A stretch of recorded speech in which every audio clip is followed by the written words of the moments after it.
To the teachers, assistants, and support staff who see potential in every child, Grand Canyon University recognizes you.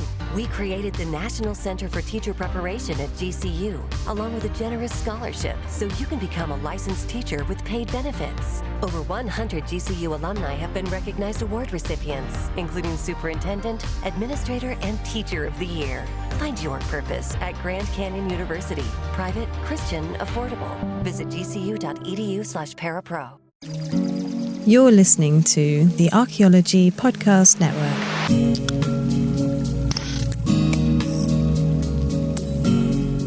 Welcome to Heritage Voices, episode 79. I'm Jessica Pinto, and I'm your host. Today we are talking about the intensive NAGPRA summer training initiative. Before we begin, I'd like to honor and recording on today are part of the Nooch, or Ute Peoples Treaty Lands, the Dinétah, and the ancestral Puebloan homeland. And today, we have Chance Ward and Jayne-Leigh Thomas on the show. Very excited to have both of you. Jayne-Leigh Thomas is the NAGPRA Director at Indiana University. She has a master's degree in resource management and a PhD in archaeology from the University of Edinburgh in Scotland. Hello. All right. And Chance Ward was born and raised in Eagle Butte, South Dakota on the Cheyenne River Sioux Tribe Reservation and is a proud member of the Lakota Nation. He is a graduate from the University of Colorado Museum and Field Studies program and an alumnus of Fort Lewis College. Chance has done CRM work in the Four Corners area and is currently the new NAGPRA Coordinator for History Colorado. Hello, everybody. All right. Well, welcome to the show, guys. Very excited to have both of you. You're both people I've had in mind for a long time, so very excited. Thank you for having us. Yeah, thanks for having us on here. I do want to state that I am not representing my position as the NAGPRA Coordinator at History Colorado, and I will be only speaking as myself. Which makes sense because you are part of the field school as yourself. So it's perfect. Yes. Well, I guess now that we're talking about the field school, Jayne-Leigh, do you want to give a little bit of intro about, the basics of what the NAGPRA Field School was and what is NAGPRA for anyone that's not familiar with what Sure. NAGPRA is? NAGPRA is the Native American Graves Protection and Repatriation Act, which was passed November 16th, 1990. NAGPRA is basically human rights law, which provides a legal mechanism for the return of Native American and Native Hawaiian ancestral remains and their belongings back to communities, in addition to objects of cultural patrimony and sacred objects belonging to communities. So in a nutshell, that is as what the NAGPRA law is.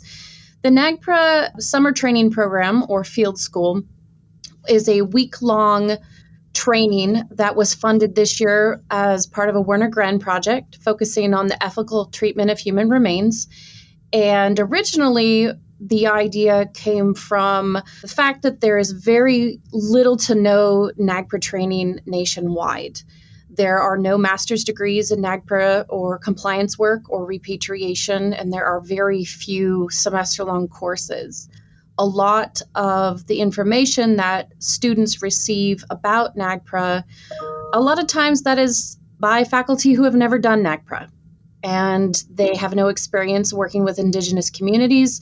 And so students are not prepared to enter the workforce being able to collaborate with Indigenous communities or have any knowledge of how NAGPRA works. And unfortunately, a lot of situations arise where a staff member is hired and they're told, well, you also have to do NAGPRA, and they don't have any experience and there's no training for them anywhere.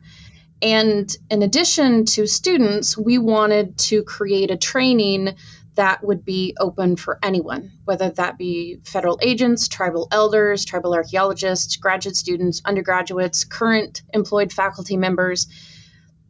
And yeah, we're very excited that it looks like we will be able to have this training again next year.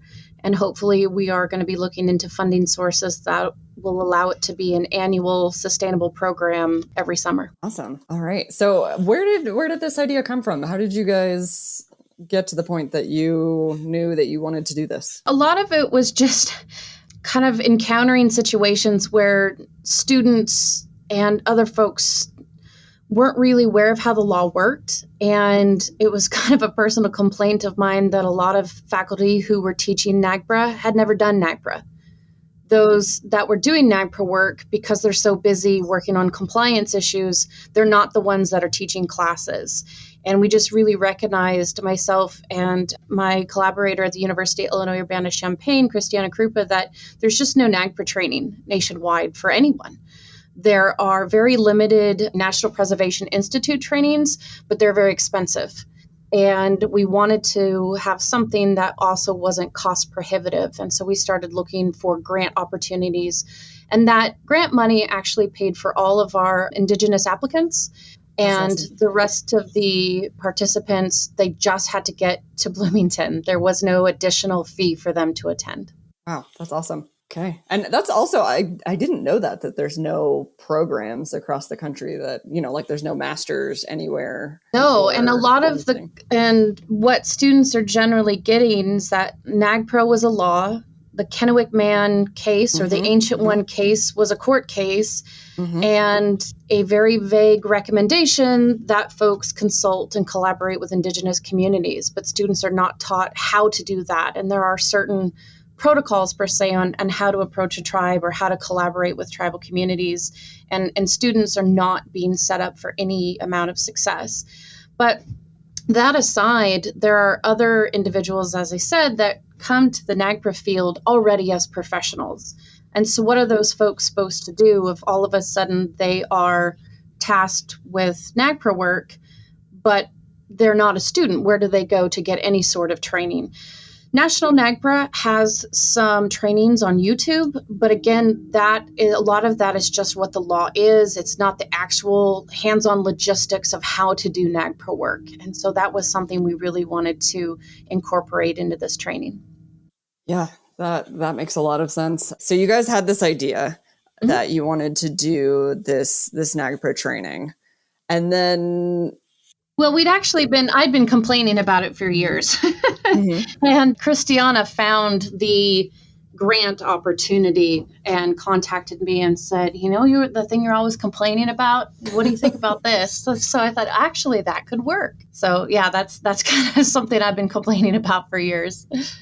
And then what was it like setting that up? Like, how did you decide, what needed to be in that training? How did you decide? Well, we decided it would be a week long, and originally we anticipated only taking 10 to 15 people. When we put out the call for applicants, we made sure that it was not based on number of degrees. It didn't have anything to do with your publication record or being a student. We had people write a 100 to 200 word kind of summary of why they needed the NAGPRA training and why that would be relevant to the work that they're doing. We were completely surprised to have nearly 100 applicants, which was way more than we anticipated. And like I said, we had applications come in from retired faculty, tribal archaeologists, folks that work for federal agencies. And at that point, we realized that, yes, again, this just was a reflection of the dire need for this kind of training. And we ended up deciding to take 40 people instead of 10. We took all of our Native American applicants, and then we had to look through everyone's applications to take the remaining folks that would be able to attend. Most of the training for that week, it was a full 5 days, and some of the training was taught by guest speakers. We had 5 Native American individuals do part of the training because I wanted people to hear from Native American museum professionals, Native American elders, Native American archaeologists, rather than just myself. I'm not Native American, and so I wanted to make sure that the training was hearing from Native American voices as well. Yeah, and we are very sad that Carlton couldn't join us today. He was one of the instructors of the last second something came up. So Carlton, if you're out there listening, we're thinking of you, and we're very sad you're not here with us. We miss you, Carlton. We miss you. And you can obviously listen to Carlton on the A Life in Ruins podcast. He got his start in podcasting by coming on this show, and he was like, I want to do this. So I will take full credit for that. You're welcome. All right. So, okay, I wanna make sure that Chance has a chance to jump in here. And Chance, how did you hear about all of this? I think I actually heard about it through Carlton. That Carlton guy. Yeah.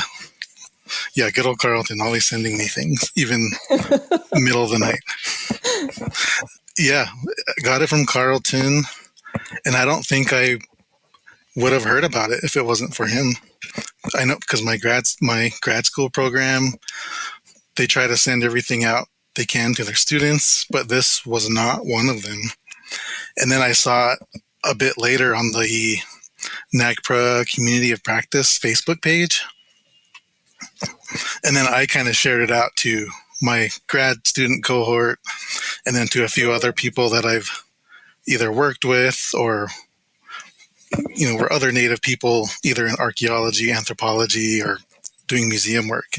And I tried to get them to sign up for it too, or apply for it. Yeah. Okay. So, well, let's talk about what it actually looked like. And so first, Jayne-Leigh, you started to talk about, you had these 5 Indigenous instructors, but can you give kind of a quick overview of the different topics that were covered, like the structure of what those 5 days looked like? Paint us a picture. Sure. We had a large welcome breakfast in the morning on Monday. We wanted everyone to kind of, even though it was going to be a short week, to try to create some sort of sense of community. And that's really also important in NAGPRA work. And we were quite thrilled to hear that throughout the week, folks were going out for dinner and going bowling and doing pub quiz and very quickly became kind of close, which was, I didn't anticipate, but it was quite nice. A lot of the training that myself presented was a lot of, NAGPRA 101, what is the law, what does it require, the legal step-by-step, talking about consultation based on some, what consultation is, what it isn't, talking about how tribes need to be put in the driver's seat and making a lot of the decisions and that the museum needs to step back. And a lot of based on the experiences and that I've heard from, the feedback I received from the communities I work with, a lot of tribal elders. We talked a little bit about the Angel Mounds repatriation, which was a large repatriation that IU had completed in 2021. That was used as a case study to show kind of a step-by-step from beginning to end repatriation case study, and then also talking about repatriation and reburial. And a lot of that is, again, from the university side, and that's what I was presenting. But even some of the logistics, for example, if you are asked by a community to escort the ancestors to them, how do you do that? How do you get ancestor remains through TSA? How do you respectfully travel? How, but also keeping in mind, doing what the tribe wants you to do. And if that means rehousing, then rehouse. If they don't want you to rehouse, don't rehouse. And just really talking about the details of how to actually do things rather than what the law just says. That is a good question. How do you deal with TSA? Well, yeah. Then that was not really something I was ever taught. It was kind of a throw you in the deep end, kind of figure it out as you go. Across the United States several years ago, TSA did some sort of investigation to try to see if anything potentially dangerous was getting through TSA. And out of 70 airports, 67 of those failed, one of those being Indianapolis. And that's, the airport that we would go out of. And, one of the things that I would do if I was asked to escort ancestors back to a community, which I have been asked to do several times, is to have TSA on speed dial and to know the contact, have them meet you at the security gate the morning of your flight, send all of the information about your flight beforehand. But there's also, out of Washington, D.C., there's a program called TSC Cares. And their role is to ensure an efficient means of travel, particularly if, for example, Native American communities are wanting to travel with eagle feathers on a plane. I contacted folks at TSA Cares, but also TSA Indianapolis, and let them know well in advance of what I was planning to do. Having a letter from the tribal community that says I am permitted to do this and this is federal law, and then deferring to the tribes on how they would like their ancestors to travel And, with Indianapolis TSA failing their assessment, the only way to get through security is either to have the container x-rayed or looked through in a private room. And knowing all that in advance, having the tribe make that decision, and then going through, we never tell the airlines because airlines have rules about human remains on a plane being under the plane in a coffin or a funerary urn. And in some instances, that won't work, particularly when the tribal communities I've worked with have said that they do not want their ancestors to be underneath the plane. And so we don't tell the airline. Yeah. Wow. Talk about things that you would never get in a class, but really important. The key in all of that is again, the tribes are making the decision about all this. Yeah. If they are deciding that's what they wish, is that you will be escorting their ancestors, that they are making all of the decisions about how the ancestors will go through security, how they will be transported, and any of the other specific details. Sometimes tribal communities will come to a university and pick up their ancestors or cultural items and escort them home. And then I would have no additional participation in that process. Sometimes a community has asked me to escort their ancestors by myself to their community, but I've also had several instances where tribal communities will come to our university to pick up their ancestors, but have invited me and asked me to come back to the community with them to participate in the reburial ceremony. Wow. All right. Well, we're already at our first break. It's kind of crazy. But when we come back, I'd love to hear more, Chance, about, how your background at Fort Lewis and at the University of Colorado, how that prepared you for this field school, and what you felt like you learned or took from it that was maybe the same or different from your previous background. So we'll talk about that right when we come back. If you're a facilities manager at a warehouse and your HVAC system goes down, it can turn up the heat, literally. But don't sweat it, Grainger has you covered. Grainger offers over 1 million industrial-grade products for all your operations, including warehouse HVAC maintenance. And even better, they offer access to experts and fast delivery, so you and your warehouse can both keep your cool. Call 1-800-GRAINGER, click Grainger.com, or just stop by. Grainger, for the ones who get it done. And we're back. Chance, you just said that way better than me. I'm like, And we are back with more. I love it. Practicing. So, yeah, diving right back in, already asked those questions right before the break. But yeah, Chance, I'd love to hear about how your background before this field school you felt like set you up for this field school. Did you feel prepared or not? I felt very prepared. I think I'm quite comfortable with myself and my ability to navigate out in the world. So going to a new place like Indiana, I wasn't too worried. I think, Carlton being there was probably a bit of comfort as well. And I actually had no idea what to expect in going to Bloomington, because I didn't know if there was going to be 10 people or 100 people. And I didn't know anybody in the beginning that was also going. So as far as I knew, I was the only person from my school, from Colorado, that was going. And once I got there and we got to see and meet everybody else that was going to be in it, I actually knew a couple people and have heard of a couple others through the NAGPRA Community of Practice Zoom calls that happen every month or twice a month. So was this a topic that came up at all, in your studies before this training? I actually had no idea what NAGPRA was until I got to undergrad at Fort Lewis. And then I took a intro to anthropology, intro to archaeology, and then I ended up taking a museum class. And that's kind of where I learned about the issues around NAGPRA. After undergrad, I ended up doing CRM work for a few years, but it didn't feel fulfilling or meaningful enough for me. And that's kind of where I made the decision to go to grad school. And I ended up going to University of Colorado in Boulder into their museum studies program.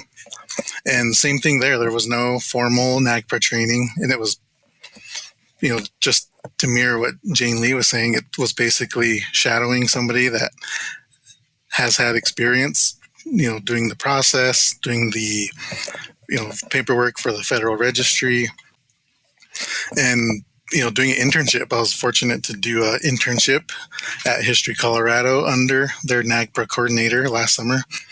And once that person moved on to another job, it was a perfect internship. I was able to just be hired and fill the position that she left. Super excited. We'll have to have you back on once you've been in the position for a while, and we can talk about definitely. all the cool things you're doing. Yeah. So what was the training like itself for you? I thought it was very good. I thought they were hitting on topics that were important, topics that normally have not come up in my experiences. And, again, as Jayne-Leigh was talking about, things like NPI, like the YouTube videos, they're really focused on just following the law, letter of the law. And in Indiana, we went over, how to talk to tribal elders, how to talk to Native people, how to be a good host for consultation, and, kind of doing what the tribes want you to do as far as like housing and traveling on a plane, right? You don't want to shove them under the plane, or even, as Jayne-Leigh was saying too, they've asked her to drive herself and pick them up or things like that. And that's something I'm coming across right now, is that we may have to go pick some items up on the East Coast, but we don't know if the tribes want to go pick them up. Do we want that institution to bring them to us? Do they want me to go get them? Do they want me to go alone? Do they want me to bring somebody with me? And, those are conversations that I have still yet to figure out. But one of the things I did like about the training was having everybody in the same room at the same time. I think being able to be in person and having these big group discussions was probably one of the more important parts that I thought. Being able to meet everybody, and, the tables seemed to change who sat there every day. I got to meet most. I didn't meet everybody, but I did get to meet a lot of different people. The seating arrangements were not assigned, but they kind of rotated so that you can meet other people. And, even afterwards, we were getting invited to go do trivia night at the bar, going out for dinner. We went bowling, even little things like going to buy snacks at the grocery store because we didn't want to walk alone, or, I don't think any of us really knew the layout of the city of Bloomington, but I will say it was hot and humid. Sorry about that. Yes, that's the one downside to doing stuff in the summer in Bloomington. It's very hot and very humid. Yes, it was very hot. I'm from the West, so I'm used to the good old dry summers. Chance, me too. I mean, I'm from Washington State originally. So I've either lived in Seattle where it's pouring rain and 60 degrees, or in the eastern side where it's 105, but it's a desert. So humidity is tough. Yeah, it was. All the trees surprised me. That's not what I expected in Indiana. Yep. I think a lot of people assume that Indiana is all just cornfields, which a lot of it is, but everything, for the most part, south of Indianapolis, the glaciers didn't come any further down. And so that's why everything from about 20 miles north of us to Lake Michigan is really, really flat because the glaciers flattened it. And then everything south where we are is trees and forests and rolling hills and waterfalls and caves and all kinds of stuff. So very different. Mm-hmm. Learn all kinds of things on this podcast. That's interesting. I didn't know that. Yeah, no, and that's really cool. I like that you guys had that welcome breakfast and that it seemed like, this community built, because when you do a training like that, especially with something like NAGPRA where there's not a lot of resources, I mean, that community that you can go back to and ask questions of, and hey, how are you guys doing this? And have you thought about this? And blah, blah, blah. Like that would be really important to actually becoming, the kind of practitioner that you would want to be. Yeah, we were also able to have lunch at I think it was like the Native American Center. Yes, our First Nations Educational Cultural Center hosted lunch for a couple of days, which was really great. Again, trying to, get everyone to talk to one another and foster a sense of community. It's a very intense week, and we try to build in lots of breaks and opportunities because, some of the discussions can be a little bit heavy. And so we really wanted to make sure that, folks had plenty of breaks and that there was time for that. And also we do plan to have a Zoom call, like once every 6 months for the group to get together and to talk and just to check in on see how everybody's doing and if there's any other questions. And we've put all of the materials, we're planning to put them in like a cloud drive for the group. So if they want to look back at PowerPoints or anything like that, that there's resources that they can look back on. That's awesome. So were there any like highlights that really particularly stood out to either of you or both of you? I was just shocked, but so pleased at how quickly a group of strangers became very collegial and people were kind of emotional leaving on Friday, which I was not anticipating. I was not assuming that people would become very good friends in such a short amount of time. And so that was really great, with a lot of people exchanging the contact information and then, not only creating new friendships, but that network of support for future NAGPRA work. Yeah, that's awesome. Yeah, same thing. I, left with new friends. We connect through Facebook, LinkedIn, exchanged business cards. And I think it was very cool, very cool. I'm glad that it came out like that. And I was a little sad to leave. I was hoping to keep going with the training for another week and just keep going with it and see where else we can go. Folks have asked us to do it, twice a year, which, I don't foresee us being able to do just because we're so busy with the compliance work. But it's wonderful to know that the participants felt it was successful enough that was their feedback to us. So even more of a driving force for us to make sure that we can find external funding to do this every year. Yeah. I was going to say, I would happily come and participate. I mean, I feel like there's so much to learn with NAGPRA, and I feel like the idea is that in the future that it will move around the country. We've already had, it'll be at the University of Illinois Urbana-Champaign next summer, but we've also had 4 other universities also reach out. Tribal community has also reached out as well to say that, keep us in mind. We'd be interested in hosting. And that's really wonderful, because then we could potentially, we took applications from anyone across the whole country. We had folks from Alaska, California, Connecticut, but a lot of our tribal presenters were kind of regionally specific. So, for example, if we did go to California, we could have more folks from California speaking, for example. There's a lot of just different options there. But yeah, we've been really pleased to hear that folks have already reached out and said, hey, we would be, willing to be the host location for you. And so the idea would be that the training would stay the same. We would just move it around the country. That's awesome. Yeah, that reminded me. I think that was probably a highlight I heard too at the end, was that in the future it could potentially move around. Because I know that it was in Indiana, and I think majority of the participants were probably from east of the Mississippi. Oh, really?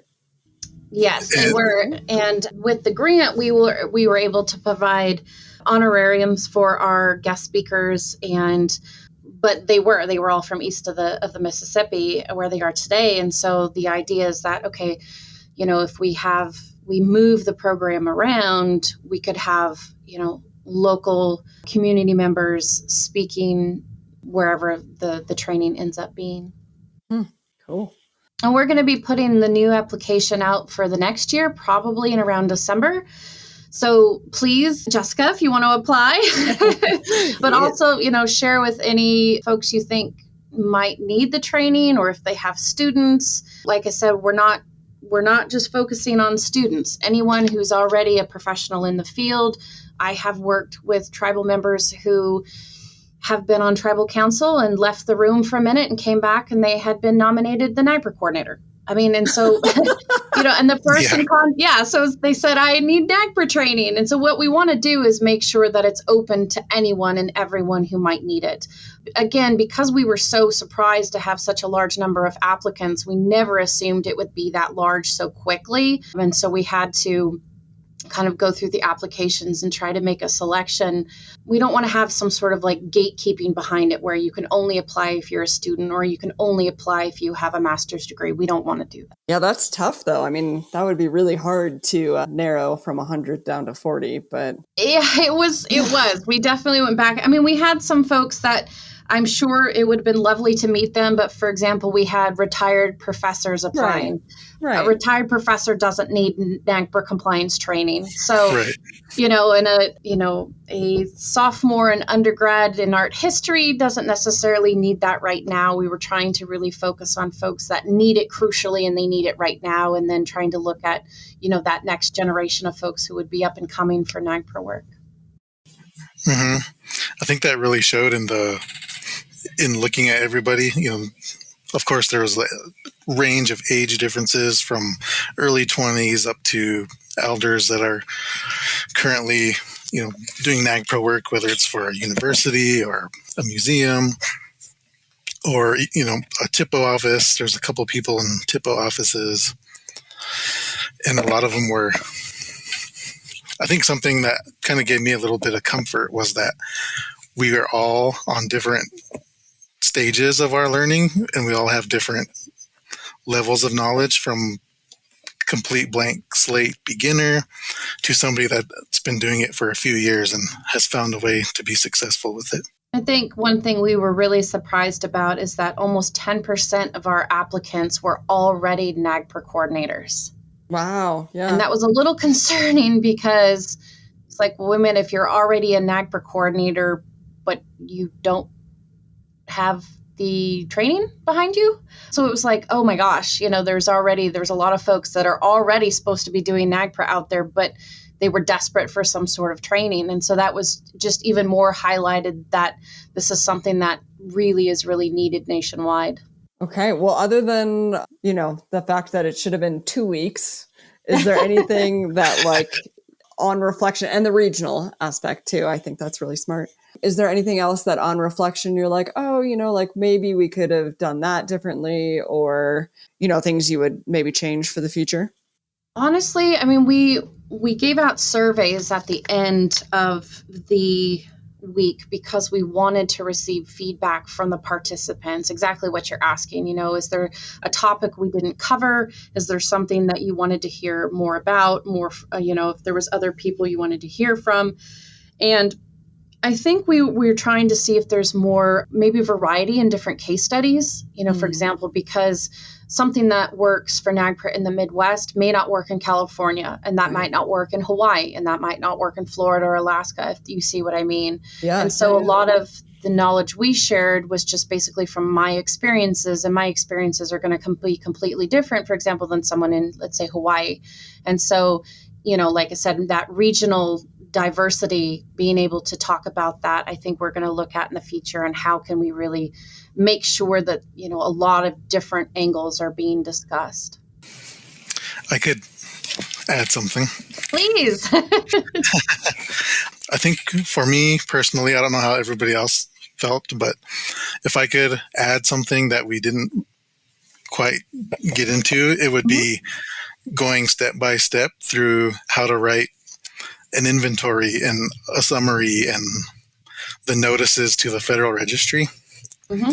Because even though I've seen them and read them, I was usually the background person in all the NAGPRA work, and I didn't have to actually fill out the paperwork or documents.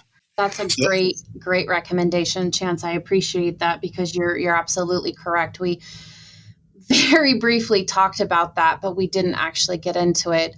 One other thing that I think we could have talked about that we didn't was the grants and grant writing, because as the new regulations are getting ready to change fairly soon, especially I think there's going to be a lot of folks looking for financial support for documentation, consultation grants, repatriation grants, and those type of grants are different than, for example, an NSF grant, which is much more large. So you have to be a lot more concise with a NAGPRA grant and very project specific. And so we weren't really able to talk about that, and we didn't have that time.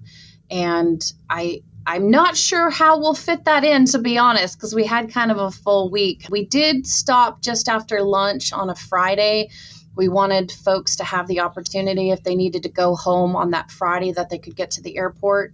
But we might have to just flat out extend that as another complete full day, just so that we can do some of this other stuff. 2 weeks. 2 weeks.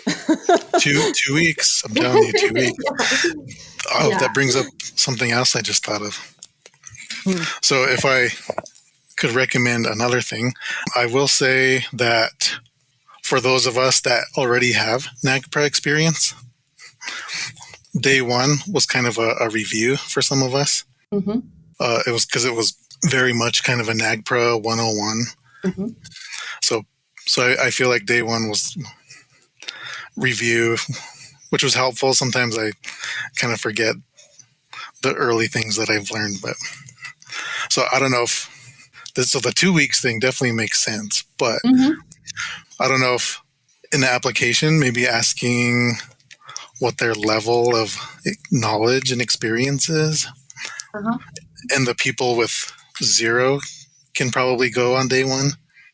I'm not sure how that would work with logistics and everything, but yeah, we could definitely make that something where, that's, if you don't need NAGPRA 101, you come in on the Tuesday and you travel in per se on the Monday. We could possibly do that.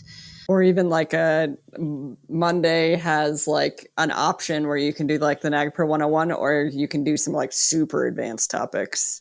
Like for people that, sorry, now we're just brainstorming. That's okay. No, that's fine. We definitely, we're interested in this kind of feedback because this was actually a pilot study. So that's the way we pitched this to Wintergren, is that this was like a pilot program, and nothing like this has ever been done. There's been no like, quote, summer training type of thing, like a field school. Because in the past, I was always complaining like, okay, archaeologists, they go to summer field school. That's where you get your like hands-on training, but there's nothing like that for NAGPRA. Right. And so when we wrote the proposal, we pitched it as this pilot program. Like, okay, well, we've never done this, and there's not really, aside from like a summer archaeological excavation field school, we're not really sure how this is going to work. So we're going to give it a try. And so we're definitely interested in receiving feedback, because there might be just different options that we can do, or especially like, okay, maybe the first couple days is that NAGPRA 101, we bring other folks in later, or we extend it for 2 weeks, or maybe that we're able to at some point, if we do extend it to 2 weeks, is there opportunity for very specific questions? Like if someone says, hey, let's break down a NAGPRA grant, or we could do a lot more small group activities, which we weren't able to do either. So yes, we're definitely interested in any feedback that we can get. Okay. We're already at our second break point. So I'm going to stop us right here because I know we could keep going, but we will be right back here in a second. Is your vehicle stopping like it should? Does it squeal or grind when you brake? Don't miss out on summer brake deals at O'Reilly Auto Parts. O'Reilly Auto Parts. If you're a facilities manager at a warehouse and your HVAC system goes down, it can turn up the heat, literally. But don't sweat it, Grainger has you covered. Grainger offers over 1 million industrial-grade products for all your operations, including warehouse HVAC maintenance. And even better, they offer access to experts and fast delivery, so you and your warehouse can both keep your cool. Call 1-800-GRANGER, click Granger.com, or just stop by. Granger, for the ones who get it done. Is your vehicle stopping like it should? Does it squeal or grind when you brake? Don't miss out on summer brake deals at O'Reilly Auto Parts. O'Reilly Auto Parts. Okay, we are back, and we're just having too much fun during these breaks, so we gotta dive back in, make sure we get some of this good stuff on air for you guys to listen to. So, Chance, having done this training, what would you say are things that you took from this training that you are going to apply in your future work? I think one of the first things is that me and everybody else, we're not alone in our whatever stage of learning we're in, that there is a community out there that we didn't know existed, but we do now. We exchange contact information. There's this Google Share Drive that we're all going to have access to. And I did contribute a PDF document I wrote into it so far.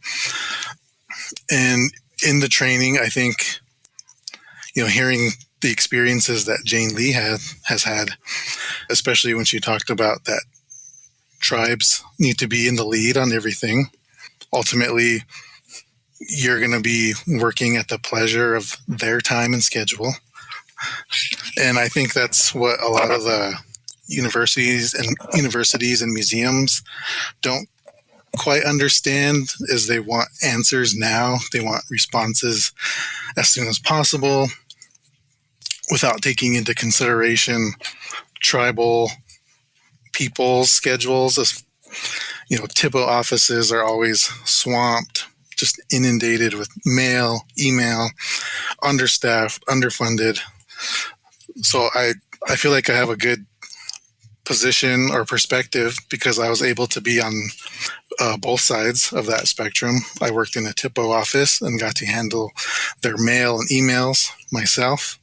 So I know well what they receive or don't receive. And now I'm on the museum side, and I get to see the museum folks sort of want tribal people to respond quicker. And, I often have to kind of facilitate the conversation of, they're understaffed and they're underfunded and they're probably busy and they have tribal ceremonies, so they're not going to respond as quick as you want them to. And, even things like to take into consideration cultural care needs, like how to house ancestors, how to handle them, how to feed them. If your museum professional is capable or has the ability to do these cultural and spiritual feedings. And that's something I didn't think of until recently, but will they do it in the same care that tribal people will do it? So I guess this question then goes for both of you. Well, first we'll start with Chance, since you were just talking about this. If you could make sure that people knew just like one thing about NAGPRA based on that experience from all those different positions, like what would you want people to know? I think it would be to be aware of the history that Native people have with colonial institutions, universities, museums, even the fields of archaeology, that those past relationships and ongoing relationships are still there. So being the representative of a state government, a university, a museum, that you're automatically going to be blamed for those institutional mistakes. And that's going to always loom over you no matter what. Mm-hmm. So always be aware of that and always be respectful. Yeah, I feel like that's always a tricky one for people because they're like, but it wasn't me. Yeah. Yeah. That's hard. Yeah. And then me as a Native person in this role, I'm getting like double the working for the opposing team, basically. Well, and I think there's, a lot to be said for being able to, like you said, to understand where that's all coming from and being able to like handle that with grace.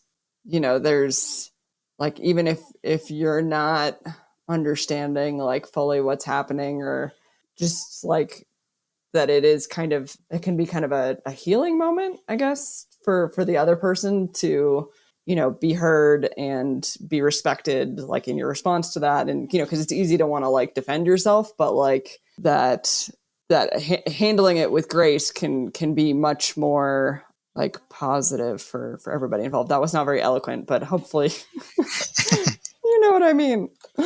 So Jayne-Leigh, what about you? If there was three things that you wanted the people that participated in this program to come away with about NAGPRA, what were those things? I think the first one would be just the importance of meaningful consultation. Consultation is what the tribes want it to be. Sometimes that is a Zoom call because the tribes are super busy.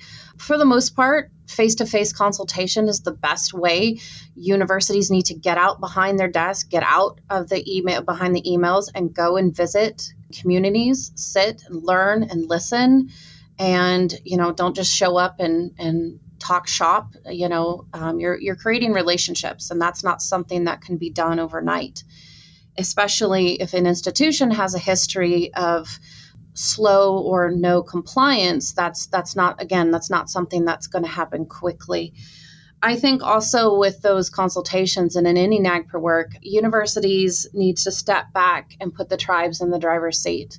However that the tribes wish that to be, like I said, whether that's Zoom calls, whether that's face-to-face consultations, whatever is going to be best for the community. Perhaps it's just emails. That's the way they want to work. Perhaps they want to come to the or your university.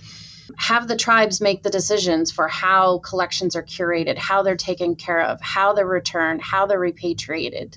I think there's a lot of instances where people, they can work with tribes, but they either flaunt the number of degrees they have or their position in the university, and that they're the ones that should get to make the decision. And that's absolutely not true, especially with things like cultural items. The tribe is the expert on their cultural items.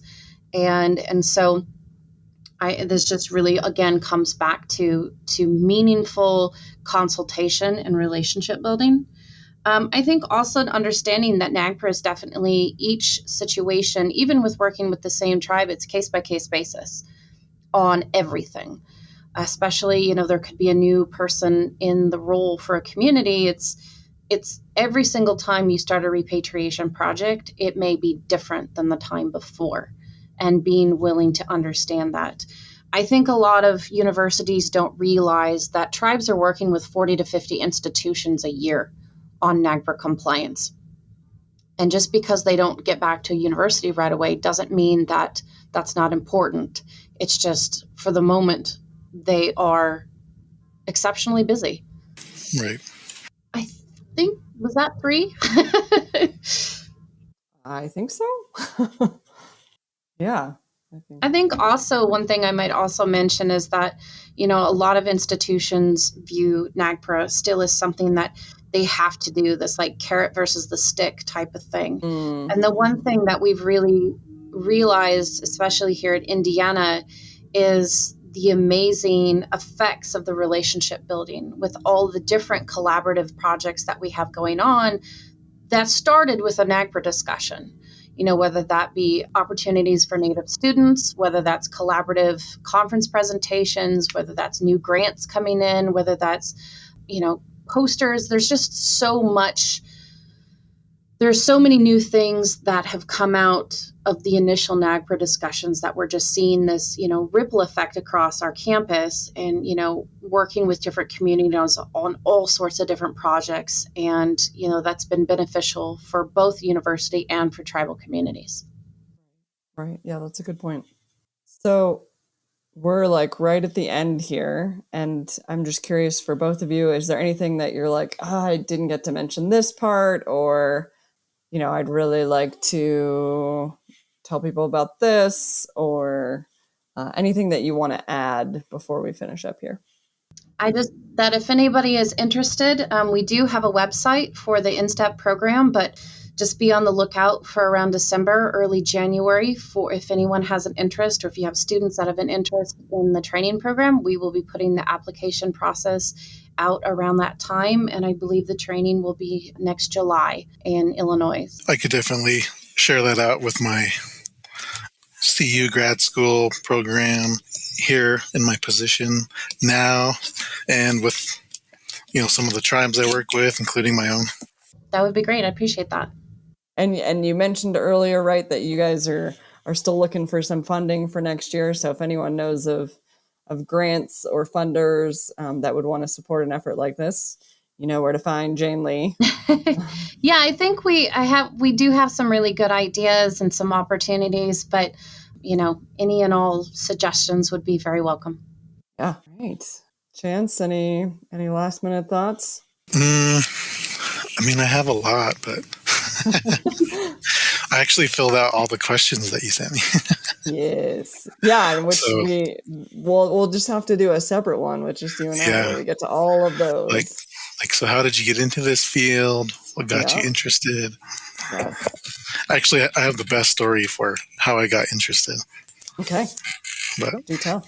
Maybe, right now? Or, well, it's up to you. We can save it. We can leave everyone in suspense. We can save that one. Okay. All right. I think it'll take a little bit too long. Oh, that's awesome. Yes. So everyone stay tuned. Next time we have Chance, he's got a great story for us. Mm-hmm. Yeah. Well, thank you both so much for coming on. This is really important work, and I didn't even realize it was quite that needed. I knew it was very needed, but yeah, I guess I would have assumed that there would have been at least one NAGPRA program out there somewhere. So that's pretty shocking to me. Yeah, I didn't realize that the training that I was getting wasn't ideal. I guess I kind of just thought that's just the way it is. But, going to this training and being able to hear about Jayne-Leigh's work and her experiences, that, she's right. There is no training other than YouTube or NPI. I believe the Institute of American Indian Arts, and hopefully I'm not incorrect on this, they used to have a repatriation class in a semester. And I believe that there may be a couple other programs that have a semester class on repatriation or NAGPRA, but there's no actual master's degree. There's no actual workshop and stuff. So yeah, particularly for those folks who are already professionals, there's definitely no options. And the ones that are out there either don't get into the logistics or they're cost prohibitive. Yeah.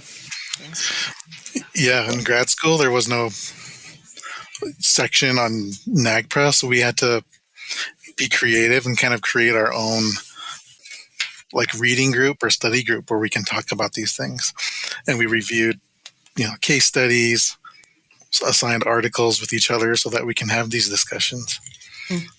Yeah, that's a museum focused program. That's pretty crazy. Yeah, and it all had to happen outside of class. Yeah, on our personal time. Well, thank you both so much for not only coming on today. I really appreciate that, but also for the really important work that you're doing. And Jayne-Leigh, you might expect applications from both Chance and I for next year. It sounds like. So thank you again. Thank you both. Thank you for having us. Yes, thank you.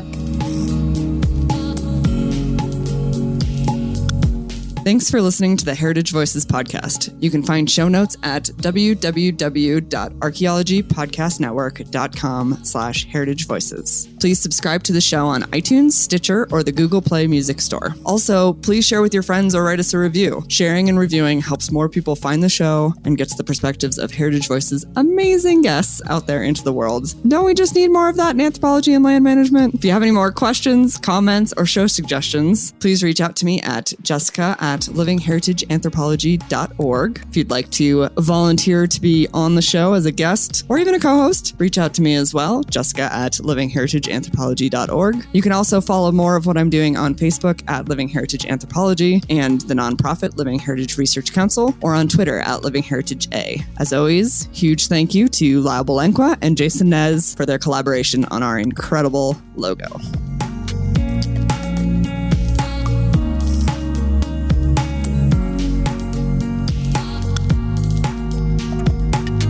This episode was produced by Chris Webster from his RV traveling the United States, Tristan Boyle in Scotland, DigTech LLC, Cultural Media, and the Archaeology Podcast Network, and was edited by Rachel Roden. This has been a presentation of the Archaeology Podcast Network. Visit us on the web for show notes and other podcasts at www.archpodnet.com. Contact us at chris@archaeologypodcastnetwork.com.